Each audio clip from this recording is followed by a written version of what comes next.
They called my name last. Of course they did. And finally, the student voted most likely to fail, Amara Blake. The auditorium laughed before I could even stand. That's the part people always get wrong. They think the worst moment was when they insulted me at graduation. No, the worst moment was that I smiled. Because the only thing more humiliating than being mocked by your entire graduating class is letting them think they're right.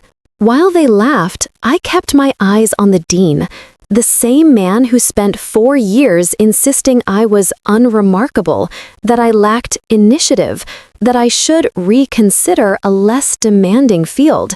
He looked relieved, like he dodged a bullet by finally pushing me out of the school. But what none of them knew, not the dean, not my professors, not the students whispering fail out, was that an email had landed in my inbox that morning. A single sentence. No logo, no signature, no sender. Don't react today. Smile. Everything is already in motion. Make sure you're subscribed to the channel and see it through to the end. We're always curious. Where in the world are you all watching from today? Let us know in the comments.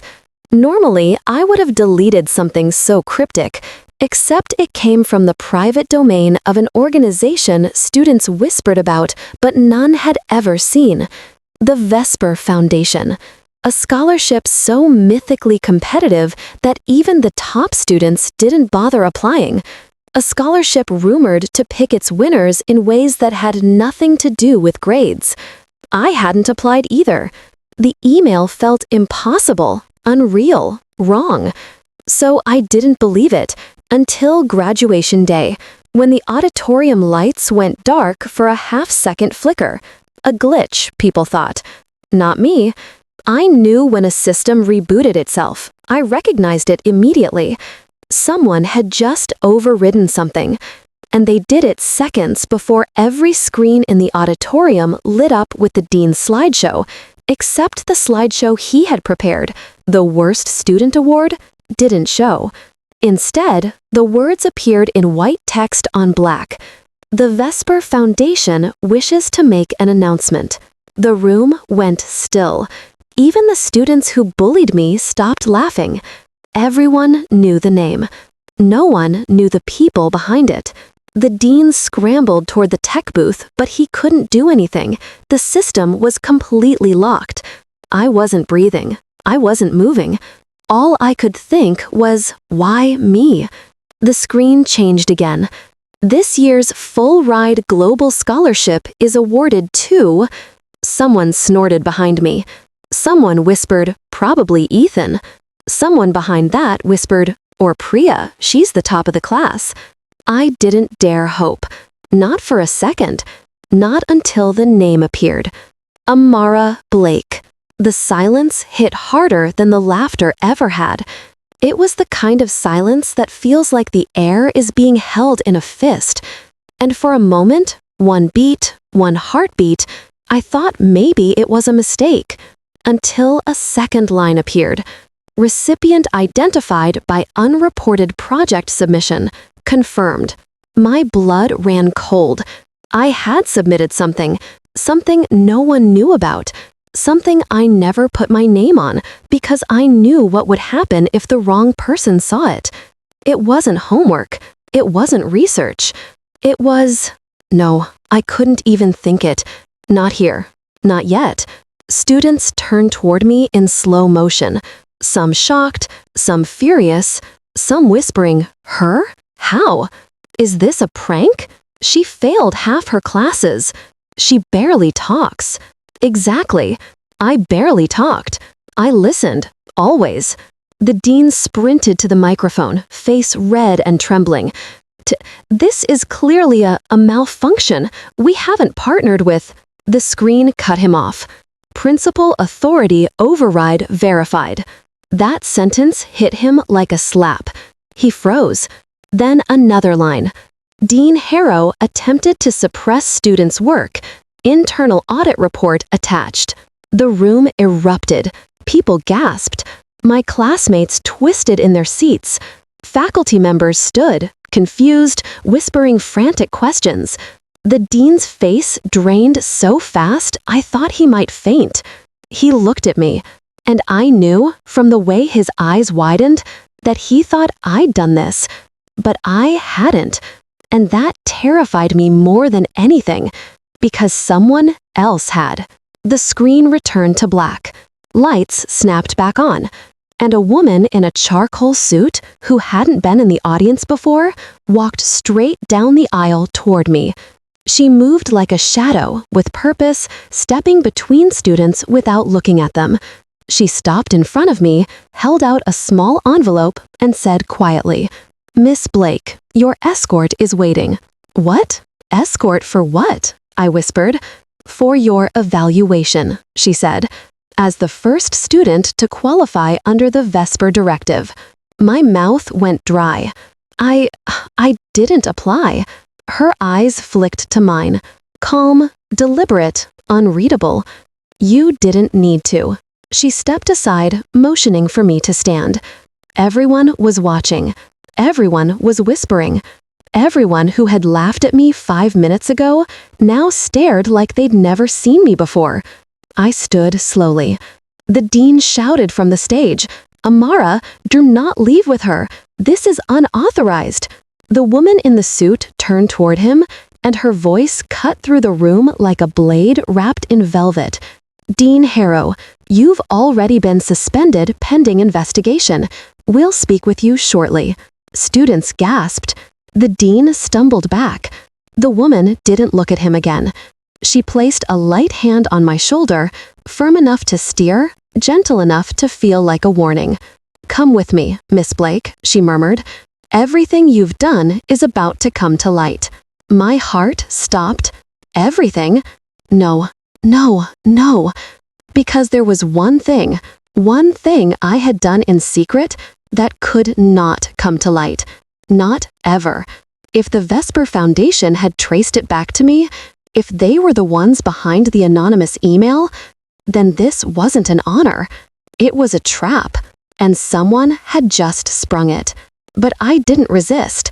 I walked beside her as the room's noise swelled and the dean shouted for security and students filmed me with their phones.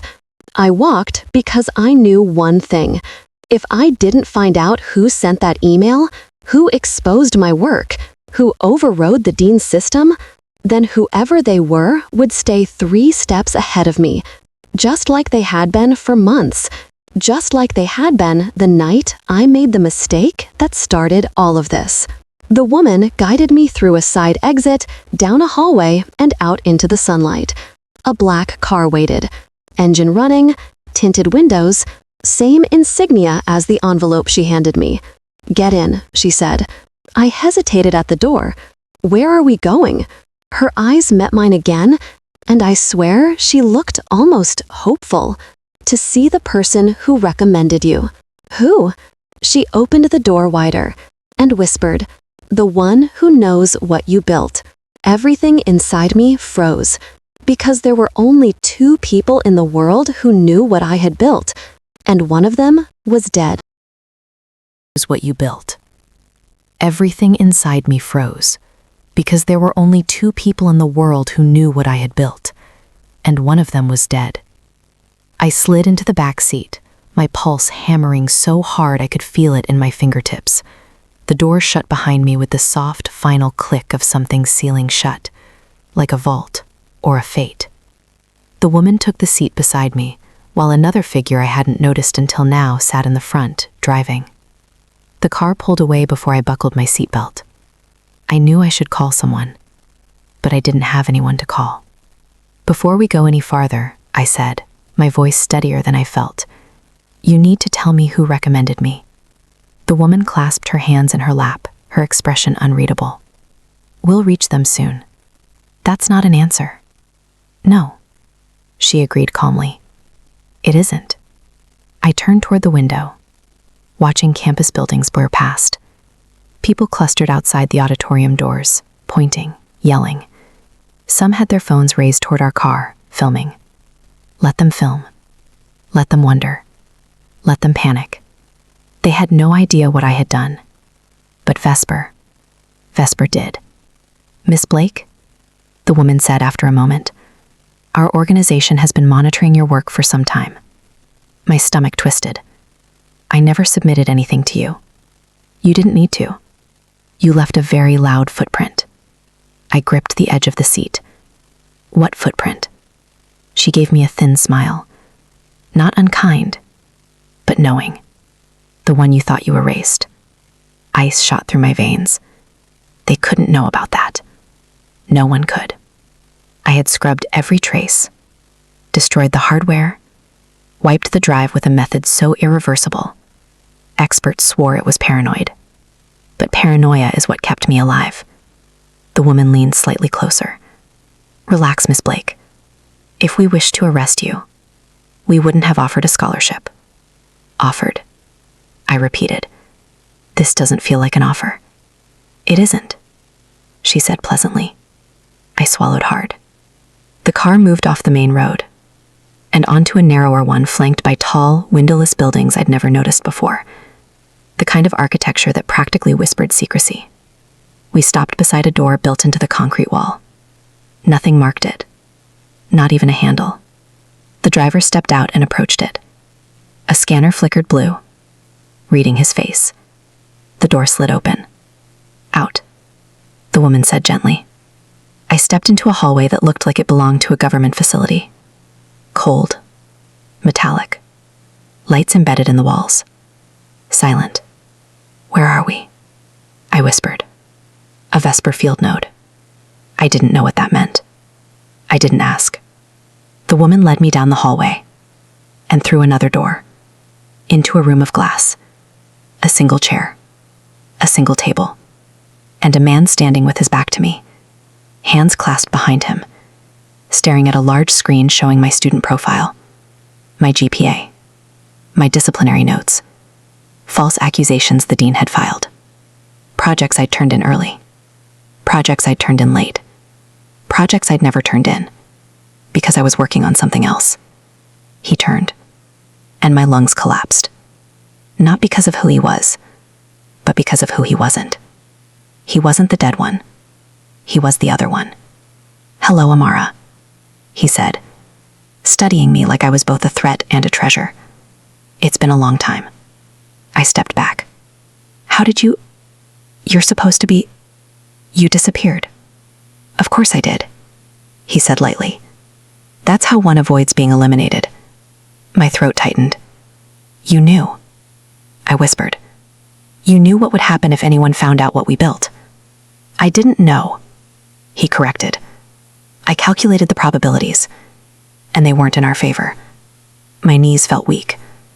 Memories surged.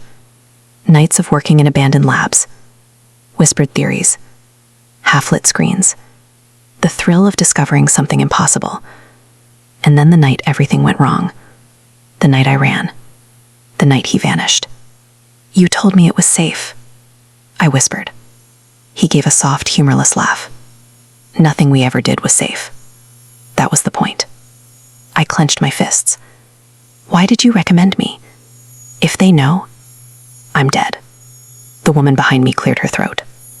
No one is killing Miss Blake, she said. Quite the opposite. She's the most valuable asset we've encountered in 5 years. Asset, I repeated. I'm not an asset. The man's eyes softened. You think I recommended you because of your project? No. I recommended you because you are the only one who knows how to finish it. I froze. No. No, no, no. I destroyed it. Yes, he said gently. Your copy. The world tilted. Someone else has it. I breathed. He nodded. And they've already activated the first layer. My heartbeat stuttered. No, that wasn't possible. I had built 6 failsafes. 6. Each one impossible to break unless you understood the architecture intimately. Who? I whispered. Who got it? The woman walked to the screen and tapped twice. A new image appeared. A name. A photo. A girl in my class. A girl who voted me most likely to fail. A A girl who laughed at me during graduation. A girl who borrowed my charger one day in the library. A girl I thought was harmless. My breath caught in my throat. No, she wouldn't. She already has. And she's passed the data to someone else. The man folded his arms. Amara, listened to me carefully. Your classmate didn't understand what you built, but the man she gave it to, he does. Who? I choked out. The screen shifted again, and I felt sick. Not fear, not shock. Something worse. Recognition. Because the face on the screen belonged to someone who should have never found out the project existed. Someone who once told me failure wasn't a flaw. It was evidence I wasn't cut out for this field. Someone who humiliated me, sabotaged me, dismissed me. Someone who tried to bury my work in the first place. My dean, Dean Harrow. My hand shook violently. He stole it. I whispered. He stole everything. The woman nodded. Yes, and he intends to use it for a private sale. That cannot happen. What does he think it is? I asked, my voice small. He answered for her. He thinks it's a predictive intelligence model. I swallowed. And it's not. I whispered. He held my gaze. Tell them what it really is, Amara. I didn't want to say it. I didn't want it to be real. But if I didn't say it now, they wouldn't understand the stakes. It's not a predictive model, I said quietly. It's a generative decision mapping engine. They both waited. I forced the words out. It doesn't predict the future. Pause. It builds the future. The woman inhaled sharply. The man nodded. And if the wrong person controls it, he said softly, they can control everything. Everything inside me went cold. Because there was one thing worse than the dean stealing my work. He didn't even understand what he was unleashing. The woman stepped forward. Miss Blake, this is why we brought you here. Not to punish you, not to interrogate you, but because we need you to retrieve it. I can't retrieve it. I whispered. He'll know. He already knows. He's known for months. Why do you think he suppressed your evaluations? Why do you think he tried to bury your name? Why do you think he pushed the worst at your label at graduation? I shook my head, breath trembling. No, this couldn't. He couldn't have. He was trying to make you disappear, the man said gently, before you could expose him. I felt dizzy. I stumbled into the chair. And that, the woman said, is why the Vesper Foundation intervened today. I looked up. She smiled. Not kindly, strategically. We're not here to give you a scholarship, she said. We're here to weaponize you. My blood turned to ice. You want me to... what? Spy? Hack him? Steal it back? She clasped her hands behind her back. No, Miss Blake. Her voice dropped to a whisper. We want you to destroy him. I stared at her, then at the man who had once been my partner in the project that ruined both our lives. He gave me a small, approving nod, and something inside me shifted, clicking into place like a lock opening. For the first time in months, maybe years, I actually let myself feel it.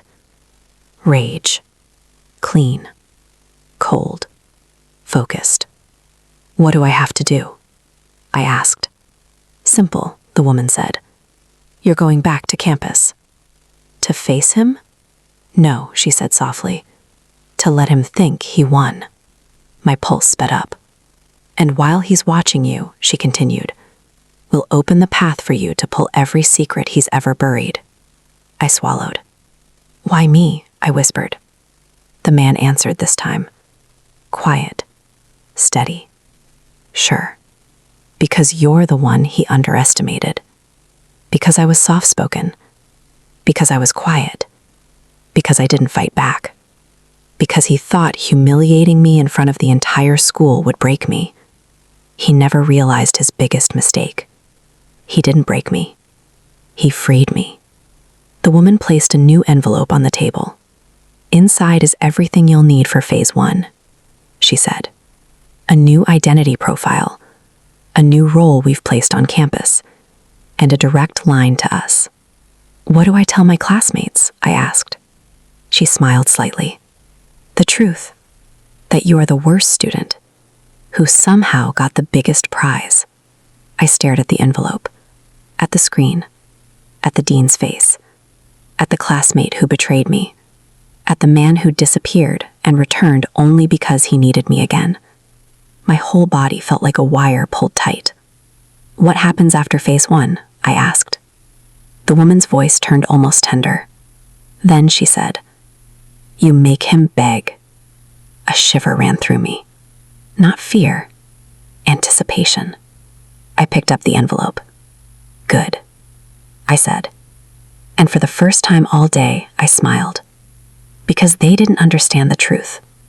The dean didn't just steal my project. He stole my future. And now I was going to take it back. Every piece, every secret, every lie they ever told about me. They called me the worst student. Good. Let them keep calling me that. Because soon they would learn exactly what the worst student could do. The envelope felt heavier than paper should. The closer I held it, the more it felt like a pulse, as if the future inside it was alive, waiting for me to open it, waiting for me to move. The woman and the man watched me silently as I stepped back toward the door. Neither rushed me, neither pressured me. They didn't need to. They knew I was already committed. I walked out of the glass room, through the cold metallic hallway, back toward the waiting car. But as I reached it, the woman called after me. "Miss Blake?" I paused. "When this is over," she said, "you won't be able to return to your old life." I met her stare, and something calm settled inside me. "Good," I said. "I don't want it." She nodded once, approving, but also almost proud. The man added, "The moment you step back onto campus, he'll make a move. That's the point." I stepped into the car. I'm counting on it. The ride back felt different.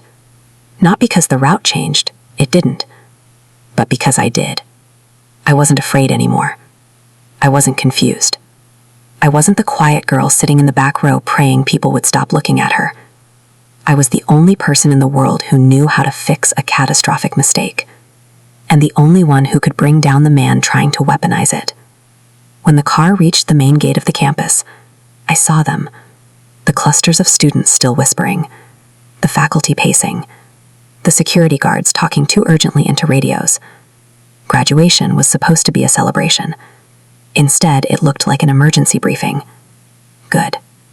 Let chaos soften the ground before I strike. The car rolled to a stop. The driver opened my door. Before I stepped out, I opened the envelope. Inside were 3 things: a new identity card, a campus clearance pass, and a handwritten note. My breath caught when I saw the handwriting. I recognized it immediately. It wasn't the woman's. It wasn't the man's. It was the anonymous sender, the one who told me to smile, the one who started this entire chain reaction. The note read, "He'll approach you within 5 minutes. Don't flinch." I swallowed hard. Whoever wrote this, they knew everything before it happened. I slid the note into my pocket and stepped out of the car. Within 10 seconds, every pair of eyes swung toward me, but the stares were different now. Not mocking, not laughing. They were hungry, desperate, confused. Even the students who hated me now looked like they wanted to ask me 100 questions. I didn't give them the chance. I walked straight through the courtyard. That's when I heard it. "Amara." I didn't have to turn. I knew the voice. Dean Harrow. I stopped. He approached fast, red-faced, sweating, his tie crooked, his hair out of place. A man who had just learned his entire world had slipped out of his control. "Amara," he said again, dropping his voice. "You need to come with me. Right now. There's a misunderstanding." There it was. The scramble. The panic. The guilt. "Is that right?" I I said softly, turning to face him. His eyes darted to the students watching us. He forced a smile. Let's discuss this in my office. No. The word stunned him. Excuse me. No. I repeated, steady and quiet. We'll talk here. He stiffened. That's not appropriate. Is it as inappropriate as calling a student the worst student in front of 400 people? His face drained. Murmurs rippled around us. He dropped his voice to a hiss. I had nothing to do with that slideshow. Someone hacked the system. Strange. I said calmly. You didn't deny the content, only the method of delivery. He swallowed. Got him. The more he panicked, the more he revealed. Amara, he said, you're making a scene. No, I said softly. You made the scene. I'm just standing in it. I saw it then, a flicker in his expression, a crack in his mask. He was terrified, not of me, but of what I knew, or rather, what he thought I knew. And I needed him terrified, because fear makes people careless. Dean Harrow, I said, tilting my head, why don't we discuss your interest in predictive models? His breath caught. Yes, I'd hit the nerve. He grabbed my arm, a mistake. Students gasped. Phones came up instantly. He realized too late what he'd just done and let go, forcing a smile as if it had been gentle guidance. Let's talk in private, he said, voice trembling slightly. Please. Perfect. He was begging. I leaned in, low enough only he could hear. You stole something that wasn't yours. His entire body jolted. And you gave it to someone who doesn't understand it. He tried to hide the shock and failed. I stepped back. Lead the way. He blinked. What? You wanted privacy, I said, so let's go. He hesitated. Because he didn't want privacy. He wanted control. He wanted to corner me. He wanted to manipulate me. He wanted to salvage his reputation before Vesper tore him apart. But I walked past him toward the academic hall, forcing him to follow. Students whispered behind us. Why is she so calm? Is she working with Vesper? Is the teen in trouble? Something's happening. Record everything. This is going viral. Good. Let the cameras roll. I followed him down the hall, up the stairs, and into his office. The moment the door closed, his tone snapped. What the hell did you tell them? He demanded. I sat in the chair across from him with deliberate ease. Tell who? He paced behind his desk. Don't play games with me, Amara. Vesper is interfering in internal academic operations they have no right to disrupt. Someone fed them false information. Oh, I said innocently. What false information? He froze. Your project, he whispered. There it was, the confession. I let silence stretch, not too long, just long enough to make him sweat. Finally, I said, you mean the project you tried to bury? His jaw clenched. I don't know what rumor you've heard, but you stole it. He went still. I continued, calm and deadly soft. You went into the restricted server at 2 a.m. You accessed the unregistered file I kept hidden. You tried to decrypt it. You failed. He blinked, horrified. Then, I said, leaning forward slightly, you copied it and gave it to someone in the private sector who thinks it's a toy, but it isn't a toy. He shook his head violently. Stop. Stop right now. You don't know what you're saying. I know exactly what I'm saying, I replied. I built it. He stared at me as if seeing me for the first time, not as a quiet nobody, but as a threat so severe it destabilized everything he thought he controlled. You're dangerous, he whispered. Correct. You don't understand the political stakes. I understand them better than you, I said. He slammed his hands on the desk. If that engine runs, if it so much as initializes, there will be consequences you cannot imagine. I can imagine all of them, I said. That's why I built 6 failsafes. His face twisted with confusion. He didn't know. He never knew. You tried to access a decoy version, I said. Layer 1, the childproof layer. His breathing quickened. The real engine, I said softly, was never on the server. He stumbled back a step. Where is it? He whispered. I let a slow smile spread across my face. Right here, I said, tapping my temple. His face collapsed into horror. You memorized the architecture, he breathed. I designed it. Of course I memorized it. He looked sick, not because he cared about the engine's danger, but because he realized something far worse. He didn't have the power he thought he did. Give me the sequence, he said suddenly, desperate, grabbing a pen. You can rewrite your academic record, your future, everything. I'll undo the graduation incident. No. He blinked. No, he repeated, voice breaking. You don't get to negotiate with me, I said gently. You only get to confess. He flinched. I pulled out the second item in the envelope, a recording device with a blinking red light. His face drained. You're under investigation, I said softly, and this conversation just became evidence. He backed toward the wall, panicked.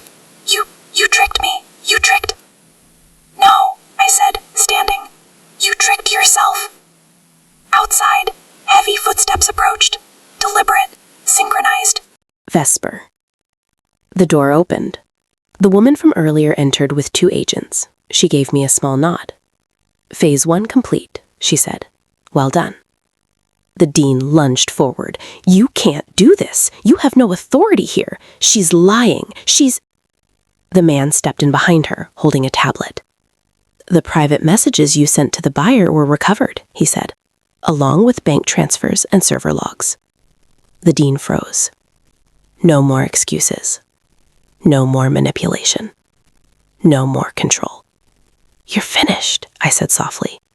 He looked at me, hatred and fear battling in his eyes. You had everything, he whispered. A promising future, a clean record. You could have just stayed quiet. I stepped toward him.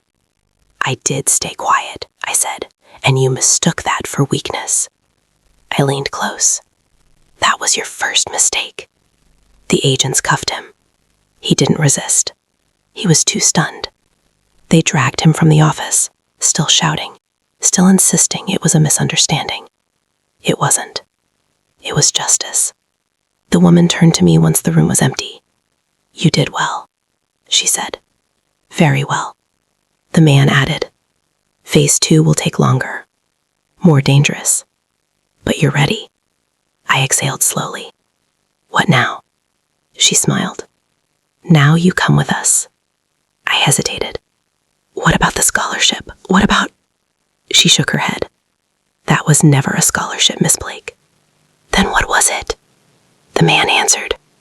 A recruitment. A chill ran through me. To what?